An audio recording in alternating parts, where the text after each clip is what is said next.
المشكله ان الحميات هنا عشان في مشروعها فبتستقبل الحالات اللي هي غالبا خلاص يعني يا اما بتموت يا اما ماتت بالفعل.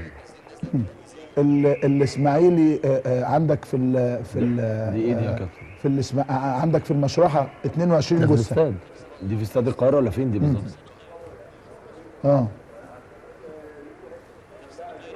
دكتور اشكرك. الحريقه دي في استاد القاهره. الحريق اللي انتوا شايفينه ده، الحريق ده في استاد القاهره اللي انتوا شايفينه ده في استاد القاهره، وجماهير خلاص بعد الغاء المباراه نازله جنائزيه للاعيبه الاسماعيلي والزمالك. الحريق ده في استاد القاهره، ده داخل الاستاد خلف المدرجات في استاد القاهره. يعني ممكن يكون في وفيات تانية دلوقتي. يعني ايه اللي بيتحرق؟ زي ما انا عايز اعرف، هجيب ماجد غراب بس اعرف اللي بيحصل ايه، المصيبه السوداء التانية اللي احنا داخلين عليها ايه. بس ما فيش اي اشتباكات هناك خالص. ما فيش اشتباكات ولا يحزنون، ما حدش هيشتبك. بس دي حريقه جامده، واظن المفروض في معدات. يا فيصل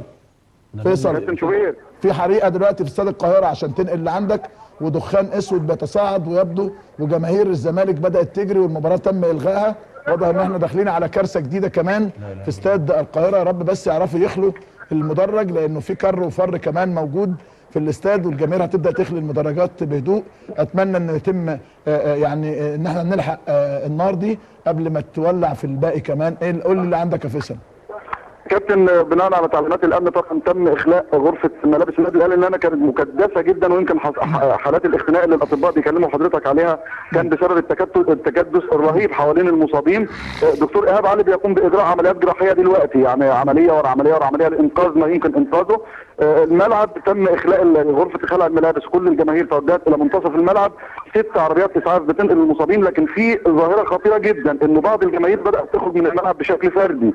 اعتقد ان دي برضه هتؤدي الى كارثه، ربما يحدث تصادم في الشارع، ربما انه حتى الان ما فيش تامينات لخروج الجماهير بشكل مناسب، ولا في ترتيب هيخرجوا ازاي. الجماهير دلوقتي موجودين في تجمعات كده، كل مجموعه ممكن تقرر انها تخرج بشكل فردي فبتخرج. انا شايف الناس قدامي بينسحبوا دلوقتي بيخرجوا بره بشكل فردي. اعتقد انه لو حصل اي مواجهات او تصادمات في الشارع هتبقى في ازمه وكارثه اخرى. كابتن شوبير، هرجع لك تاني. فيصل، ماجد ايه اللي بيحصل عندك في الاستاد يا ماجد؟ كابتن شوبير، اقول لحضرتك الان قبل ما كان بيحصل في حريق، يعني الان في استاد القاهره ناحيه الدرجه الثانيه شمال، يعني احنا مقصوره الصحفيين ناحيه الشمال، وحدنا ان في دخان متصاعد.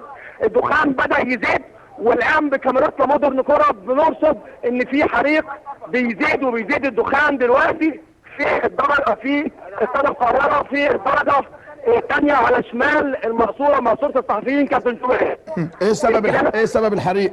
للاسف يا كابتن شوبير، احنا كلنا كنا موجودين بنتابع كواليس اللي بيحصل هنا في استاد القاهره وبنرصده، والاجواء بين فريق الزمالك وفريق الاسماعيلي، لكن فجاه لاحظنا ان في دخان متصاعد في استاد القاهره، والدخان ده الان في تصاعد وتأكيده، واحنا بنصوره بكاميراتنا في مودرن كوره. احنا كنا داخلين عشان نوقف لحضرتك على الاحداث اللي حصلت، لكن ماجد عايز اسالك ايه سبب الحريق؟